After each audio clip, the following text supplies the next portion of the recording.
gypsy moon, I wandered near and far, looking for the mystery beneath the northern star, looking for the pot of gold at the rainbow's end, hoping that I find it soon beneath the gypsy. This is Jan Lewis. Welcome to be my guest. Today we have James Thibeault, and James is from Ware, Massachusetts? Ware, Massachusetts. Ware, Mass. And he is an author and a teacher. I met him at the Westboro Public Library's book fair that they had, Authors Fair. And his book is called Deacon's Folly. I don't know if you can zero in on this, but this is a wonderful picture of you, by the way, on the back of this book. Yeah, I was really happy how it came out with it. Yeah, not everybody photographs that well in the book. All the authors. I was surprised. We got that at the Reservoir in I forget the name of the town, but she was phenomenal. Yeah. Her photo credits are in the back, and then the front cover actually was actually done by one of my students. Yeah, it's a design, a sketch. Yeah, one of my. It was originally supposed to be just kind of just a preliminary kind of sketch, but then when Kyle drafted it, I was like, wow, this is amazing. And then when I sent it over to my editor, he goes, well, why don't we just use this for the cover? Yeah, well, yeah.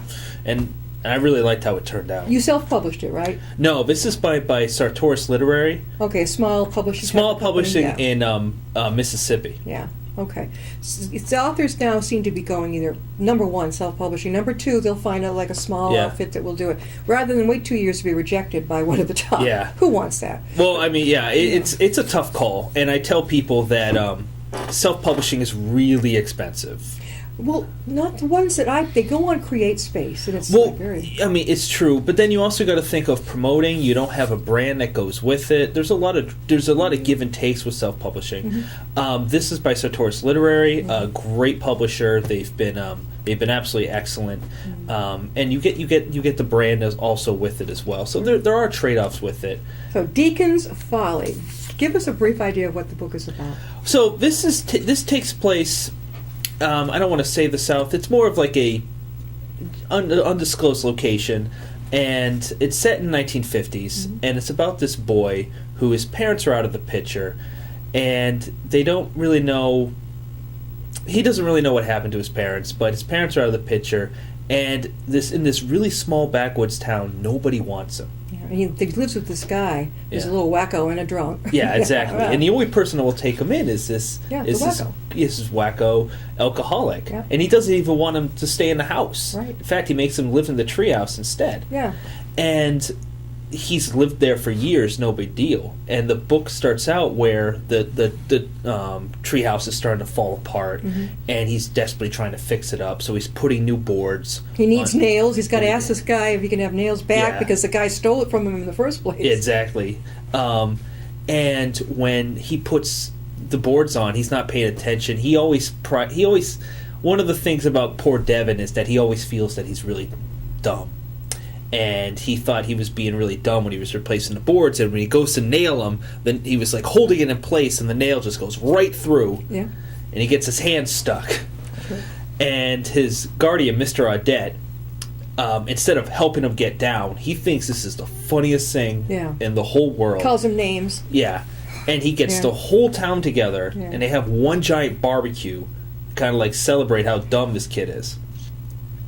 Whole town just can't take him. They hate him. And so when this new deacon comes to town, replacing the old one, he's from the Midwest. He's not anywhere near any of these people, and he goes, why is everyone treating this poor kid like this? He's not that bright, but like, you're absolutely horrible. And they're all hush hush. And so he puts it on himself to kind of put Devin under his wing and try to figure out the reason, because Devin's also clueless as to why they hate him.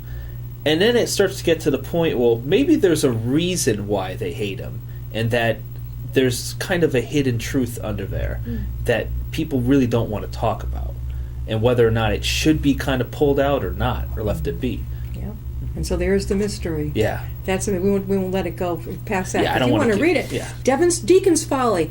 Now, age would you say what to adult, what would you say? I originally planned this as a young adult, but I've been finding that more adults have been really connecting to this. I mean, I feel like a lot of people can really kind of connect to the 1950s level of when the book is set. I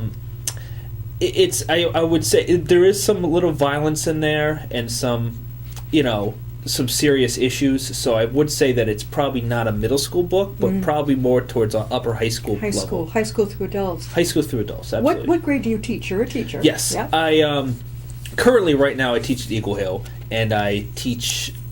It's such a small school that I don't teach grades. I teach courses, and so I teach 7th grade through high school. And that, boy, you're getting a rough age group.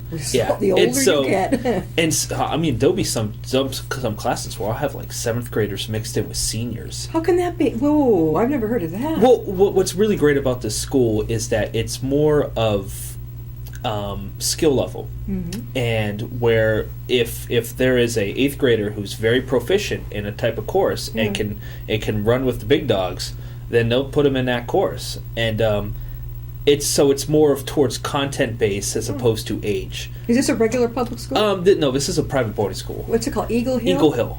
I have never heard of it, and I grew up in Western. It's in the middle of it. I mean, it's in the middle of nowhere. How long has it been there? It's been there since '67, I want to say.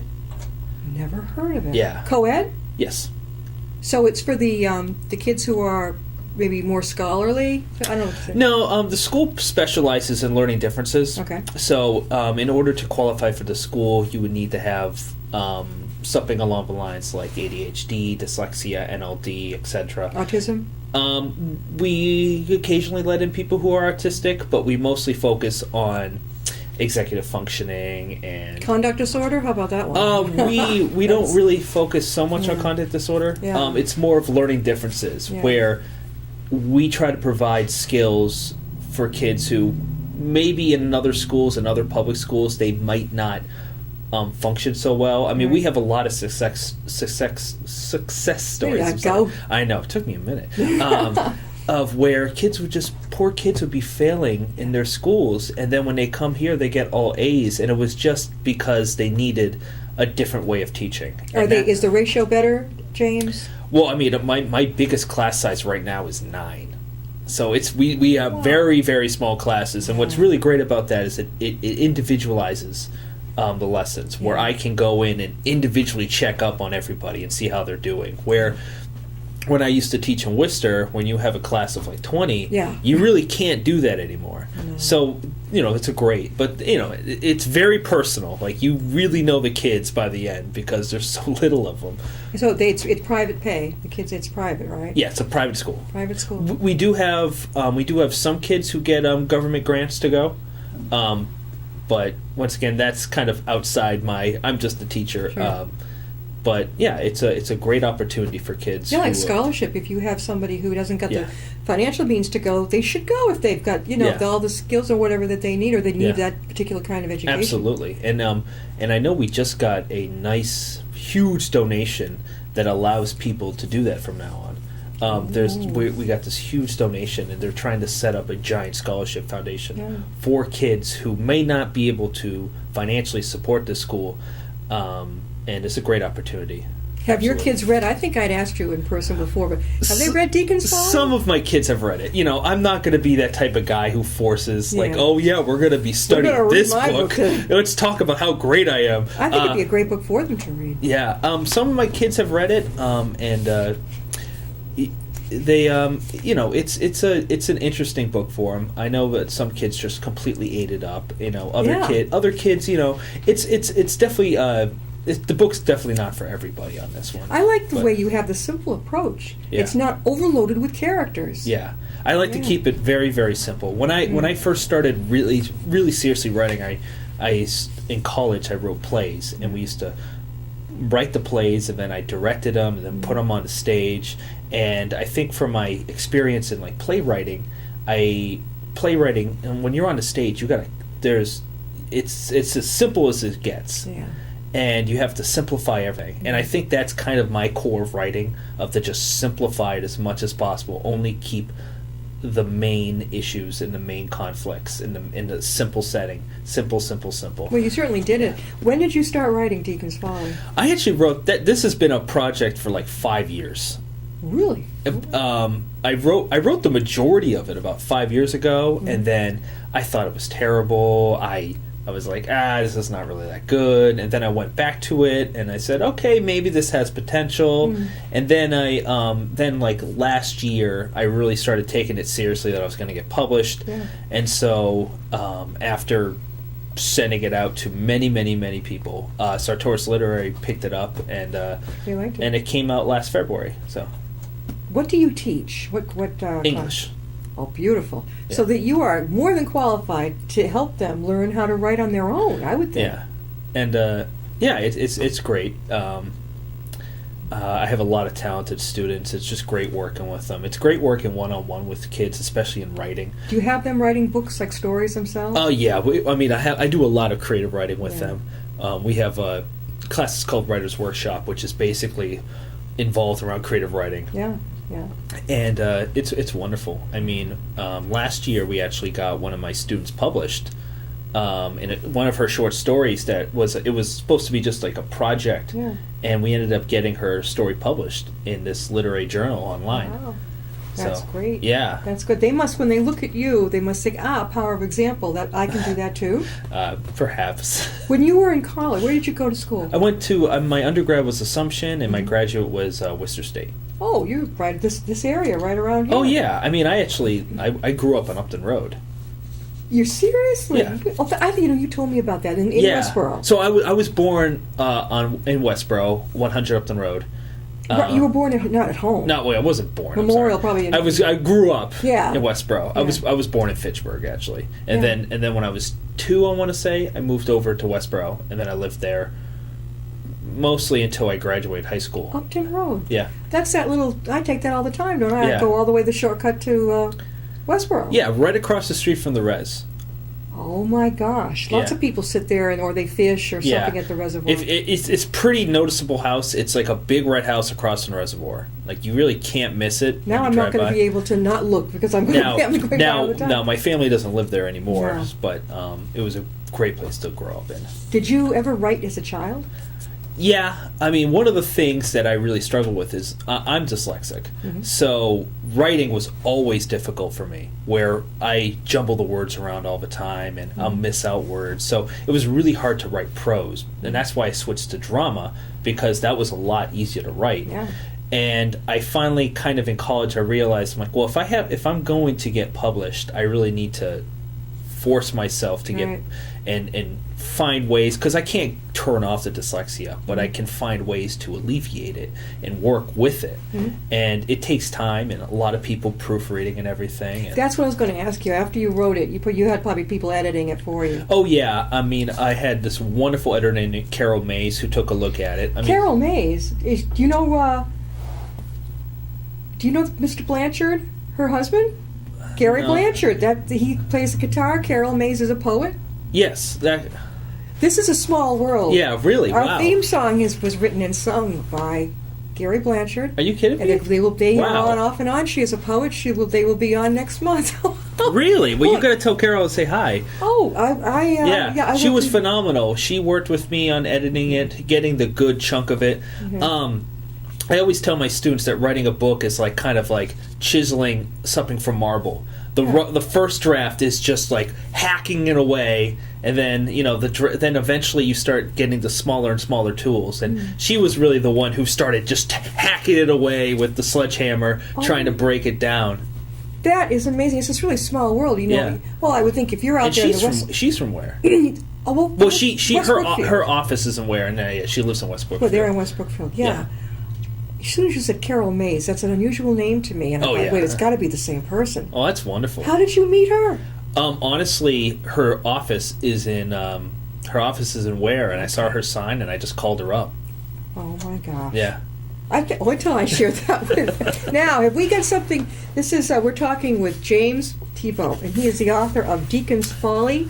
Great story about a young man with some person, what do you call it, learning issues, that type of thing? Yeah, I mean, he grew up with a lot of serious issues, and that clearly affects how he is. He's about 16 in this story, and you could tell that somehow his past has really affected his personality.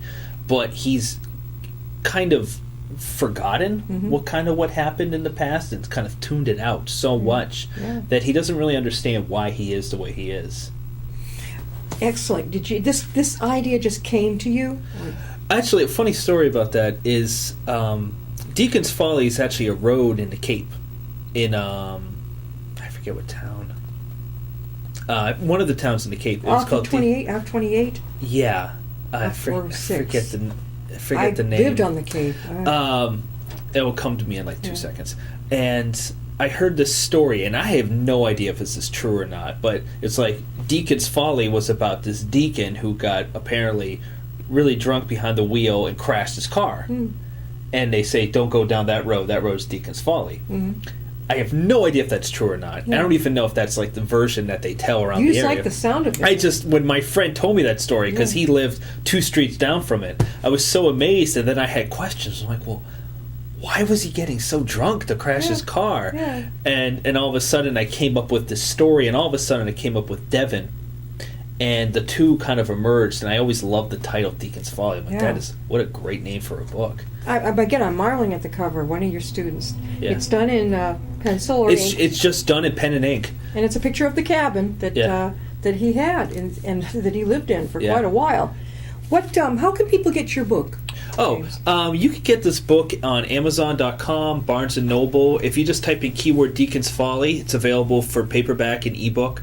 And if you want to get it in stores, you can go to Barnes & Noble and just request it, and they can send it right to you.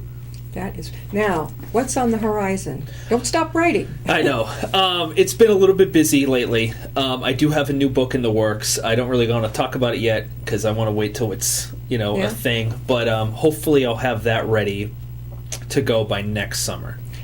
Same genre? Same genre, definitely radically different from this. A lot of people go, "Oh, you're going to write a sequel to this book," and I just don't think this book. So it won't be fantasy. No, not sci-fi or fantasy. Not sci-fi and fantasy. Okay. That's outside my realm. I really like writing naturalism, kind of writing, like true life. True life, and dealing with people that are usually not talked about. That's terrific. I love that. So it might be next summer this comes out. Are you working on it now? Yes, I had to take a little break because work's been a little bit busy. Yeah. But I usually do most of my serious writing in the summer because when you're a teacher, I was just going to ask you, where do you find the time? It's hard during the school year, especially at a boarding school. There'll be some nights where I don't get home until like 10. This is a boarding school. Yes. Okay, I thought it was just private day school. No, it's a boarding school. They live there. Yes, most of them do. There are some day students, but most of them live there. I have never. Eagle Hill School since 1967. Yes, I think it's 67. I'm not sure. In the late 60s, maybe. That's why I hadn't heard of it. But Eagle Hill School is not that far from the district that I grew up in, Hampden County. Yeah. Yeah, and then does it have a team? Does it have teams like regular football teams? And is it? Yes, we don't have a football team, but we have a lot of different teams. I mean, we're very serious about like crew. We have a baseball team. We have a softball team. Take that back. We have a lacrosse team. Well, we have mostly a set of teams, but we're so small that we could never. We don't have enough people for a football team. Yeah. So it's like very small groups. We kind of get out of that. Are you getting around and giving presentations? That type of thing in book signings. What I can. I mean, once again, like, I would love to make a career out of writing, but at the same time, it's like my real career is teaching. Yeah. And this is kind of, I don't want to say it's a side project, but this is secondary to, like, I got to focus also on my teaching career as well. Yeah, definitely. I'm just thinking that it's such a good book. If you get yourself scheduled, Tact Bookseller, that type of thing. There's a presentation room. There's all kinds of fairs, book fairs. Oh yeah, it's a lot. There's so many options. But July, you're not in school, and the big one in Danversport, the New England Business Authors Expo. Yeah. You would love it in July. Really? The end of July every year. It is a huge ballroom full of authors who write all different types of genres. I think I've never seen one like this. Yeah. So I'm thinking you would probably love it. Well, I appreciate that. Yeah, in July every Yeah. single year. Yeah, Really? I'll write it down for you for afterwards. Great. So okay, now we got to wait till next summer Yeah. for the next one. Yeah. Again, the picture on the back. I mean, usually people don't come out looking that great, and I'm thinking, boy, this Thank guy you. really looked good. And again, it's called Deacon's Folly, and it's by James Thibeault. And one of his students actually drew the cover of the cabin. Yeah. How many students competed for the cover? Actually, I did. I just went with him. He's always been a great artist. I've known him for. He's a senior now. I've known him since he was a freshman, and he always loved to doodle in my class. Yeah. And he actually, we have a black coffee table in my room, and I decided to just sand it down and have the kids decorate. Yeah. And he just drew this amazing fire-breathing dragon, and and he's a credible artist. So then when I thought of an original cover, I immediately went to him and I said, "Hey, can you just sketch this for me?" And the result was just that. This was the first time out of the gate you saw it. I mean, yeah, he drew that in like 15 minutes. How old? 15, you said? He How drew old? that in 15. How old is he? He's right now. I think he's either 17 or 18. Well, congratulations, because Yeah. you did a great job. On your next book, are you going to have help like that too? Well, we'll see how it goes. Yeah, I mean, the great thing about, I don't know if the publishing situation you're going through will allow you, but it looks like they did on this. They let you submit your own cover. Yeah, and that's one part of the contract that I have. Good. Is they say that we have rights to the first, and if you don't like it, you can submit something, and we'll see. And that's what happened. I wasn't a big fan of the original cover, so I said, well, let me see what I can get. And then when I sent them to that, they were like, oh, yeah, we'll do this instead. Yeah, definitely. I think that they're being very fair, very open-minded, Yeah. because that's why I love the self-publishing, because there's no Yeah. doubt the person picks what they want. Whereas if you go to one of the big publishers, that's Yeah. it. They're going to decide whether you like it It's or not. true. But, once again, there's always trade-offs with working with publishers, self-publishing. There's all sorts of trade-offs, and I tell people just be aware of what those trade-offs are. Yeah, definitely.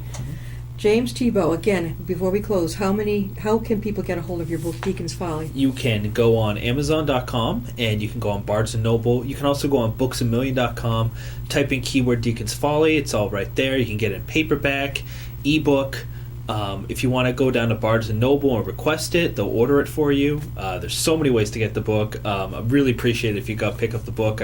5 years in the making, this is really a dream come true. I've been dreaming about being an author since I was a little kid. Well, you did it. Yeah. And for those of us who live in Upton and the surrounding towns, come over to the Upton Library, and you can probably find Deacon's Folly exhibited on the author's wall for all authors who have been appeared on Be My Guest. So you're going to visit Matt after the show? Go on Yeah, down I'll go there. down there. This is great. Thanks again, James. Yeah, no problem. And let me know when the next one comes out. Oh, absolutely. We'll see you next time on Be My Guest.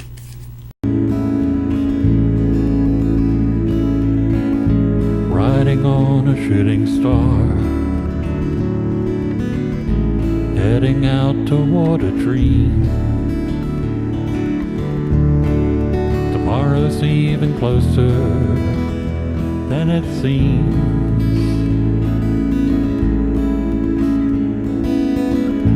Moving through the cloudless sky,